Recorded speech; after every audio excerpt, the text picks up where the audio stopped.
Hello,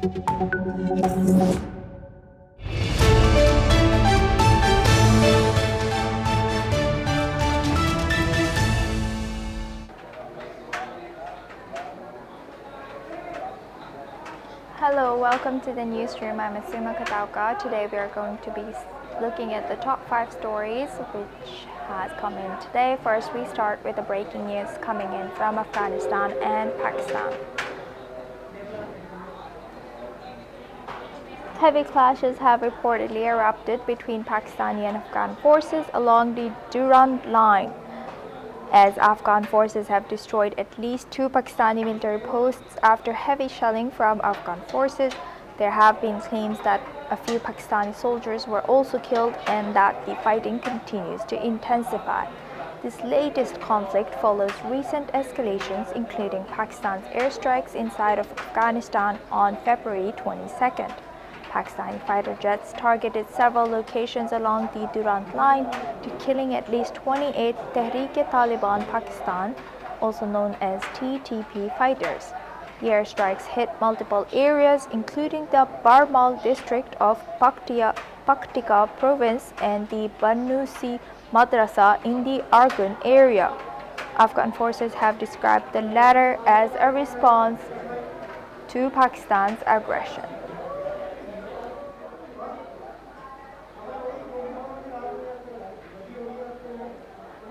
Now we have another breaking news coming in from UK about Prince Andrew. Now MPs have backed the release of documents on former Prince Andrew Mountbatten Windsor's appointment as a UK trade envoy. The government has supported a Liberal Democrat motion which forces ministers to release files on the former Prince's appointment to the role in 2001, including those relating to vetting. Trade Minister Sir Chris Bryant said the government would comply with the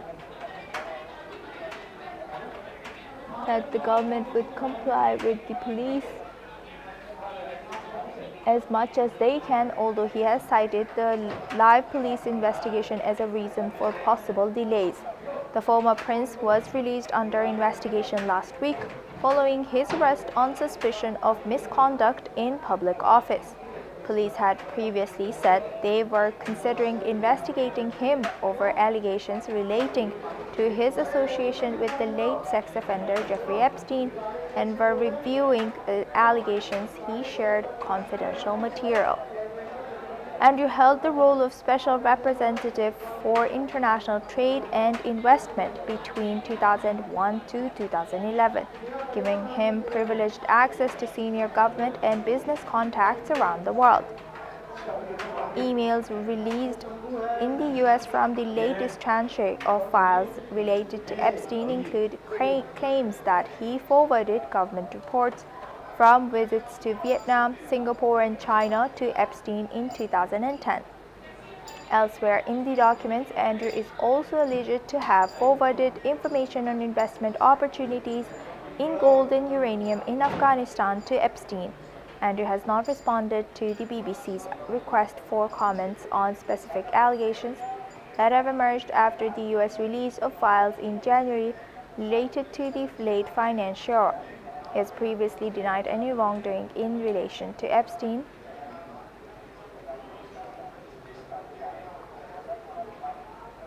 He told MPs Sir Chris said colleagues and civil servants had told him about their interactions with Andrew.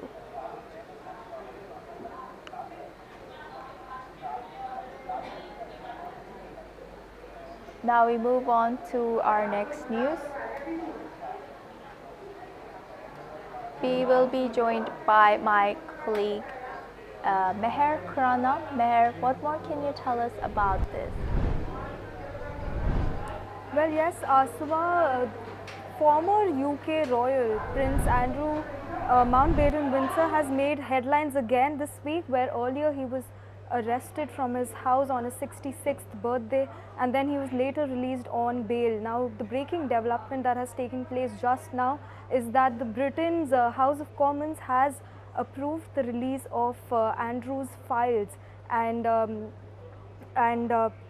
the motion was passed in a voice note and with no immediate confirmation on whether the documents will be released to the public or not.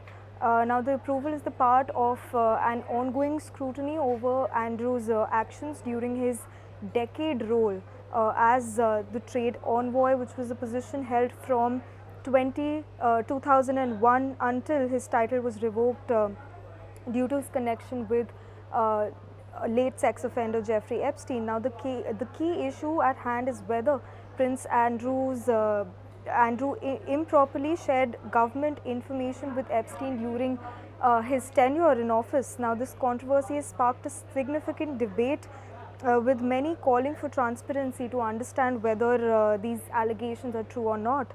Now Ed Davey, the leader of the opposition Liberal Democrats, introduced this motion in the parliament, and he argued that it was high time for transparency. Now this person Davey, he described the situation as the first truly global scandal stretching from Washington DC to Silicon Valley and even to Europe and cities like Oslo and Paris, and he made it clear that this is also a deeply British scandal impacting the British establishment, including some of the country's most powerful figures. Now, the allegations against Prince Andrew have become far beyond the UK and have caused international concern as well as this investigation continues. And now Prince Andrew was arrested earlier on suspicion of misconduct in public office. Now this follows allegations that during his time as trade envoy, he shared confidential government documents with Jeffrey Epstein, and these allegations form part of the ongoing investigation into his relationship with Epstein. And following his arrest, Prince Andrew was released without charge, but the investigation is far from over. Now the scandal has sent shockwaves through the British establishment, raising questions about how such powerful figures like him can use their influence to gain access to such sensitive information. Now, as the UK Parliament continues to discuss Andrew's case, the US Justice Department's recent release of millions of pages and documents related to Jeffrey Epstein has shed more light on his web of connections, and these documents detail how Epstein used his international network of wealthy and influential people and friends to gain power and influence. And as the MPs have now approved in these breaking developments, they've now approved Andrew's files to be released. We are tracking this update, and we'll be seeing whether these files will be made public or not. Over to you, Asma. For sharing that. Now we move on to US and Iran. Now US President Donald Trump has once again raised alarm towards Iran by sending a warning.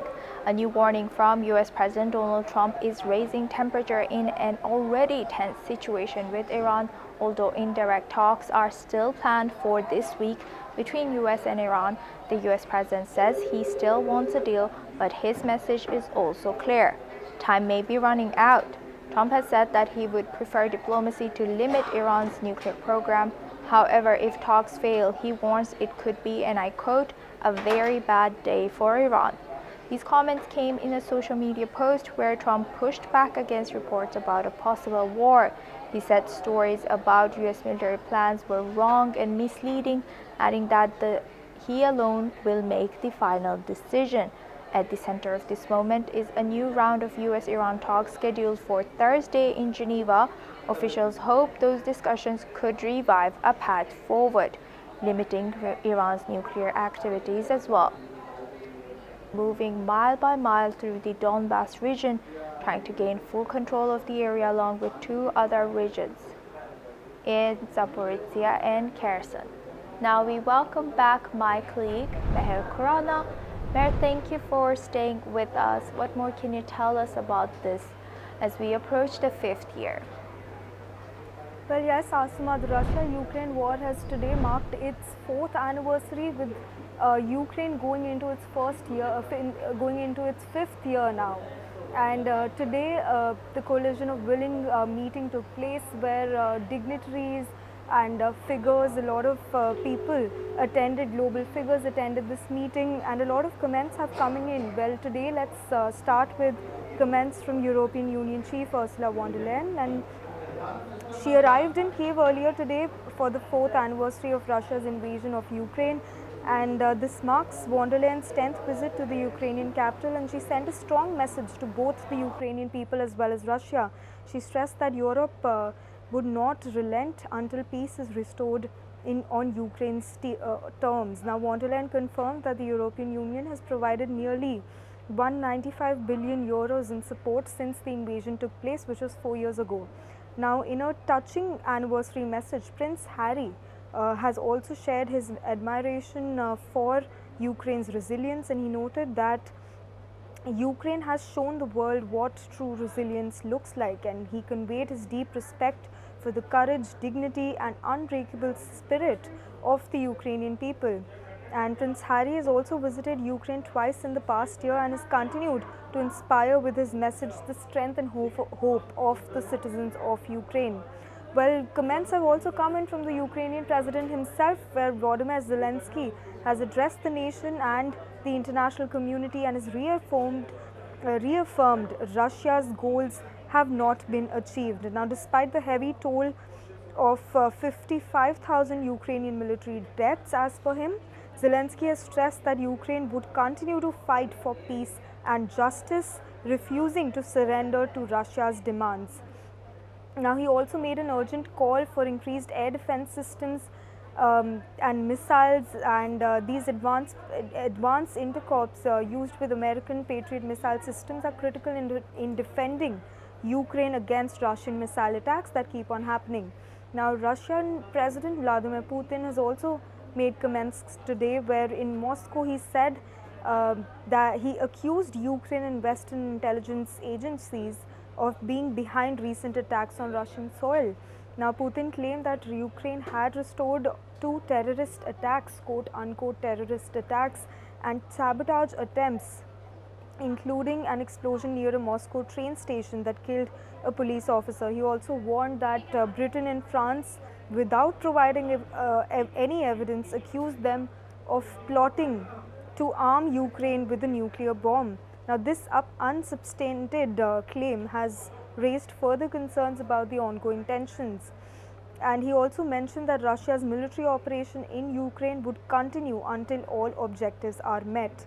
Now, speaking about the international stance on this crisis, European leaders, including British Prime Minister Keir Starmer and French President Emmanuel Macron, also weighed in on the conflict, and Starmer declared that Russia is not winning the war, and he emphasized that Ukraine's allies must continue to support for the country's defense.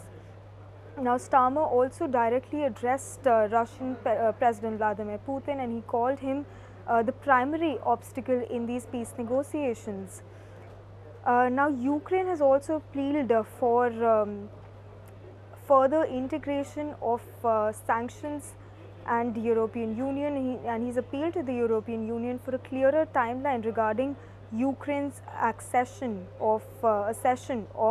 to the EU, and he emphasized that guaranteed date for joining the EU would fortify Europe against any divisions that Russia could exploit to block Ukraine's progress.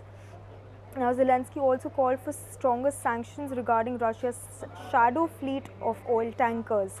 Now, as the war enters its 5th year now, today, and the 4th anniversary is just taking place, developments are taking place with strikes happening on the ground every day, and diplomacy also prevailing with new talks taking place every now and then, and we are tracking the war very closely and will bring you all the updates as and when they come in.